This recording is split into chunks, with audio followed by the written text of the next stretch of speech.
की चर्चा गतिविधि आधारित अभ्यास करके सिखाने का हमें प्रयास करना है। शिक्षा का एकीकरण और चरित्र निर्माण की बात कही गई है हमारे एनसीईआरटी में।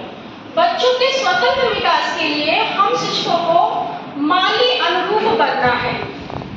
ELPS के तहत मूर्त से अमूर्त 4 ब्लॉक्स की चर्चा हुई, जिसमें oral, math talk, skill practice, skill teach and math games की बात हुई, जो हमारे प्रवक्ता सर के द्वारा बड़े ही सरल और ढंग से समझाया गया। अंत में हमारे ऊर्जावान मनीष सर द्वारा बताया गया कि करत करत अभ्यास से जड़मत होत सुजान। निरंतर प्रयास और अभ्यास के द्वारा मूर्ख भी चतुर बन जाता है। तत्पश्चात लगभग 12:30 बजे हमारे दूसरे सत्र का आगाज हमारे आदरणीय हिंदी डाइट प्रवक्ता डॉक्टर सुमित भास्कर सर द्वारा हिंदी सत्र भाषा का प्रारंभ हुआ।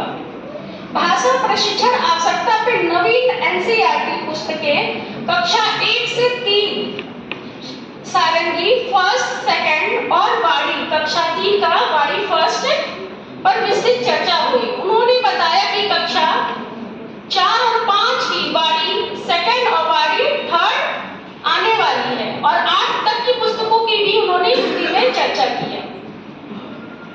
उनके द्वारा बताया गया, बड़ी ही सरलता और सहजता से बताया गया कि भाषा क्या है।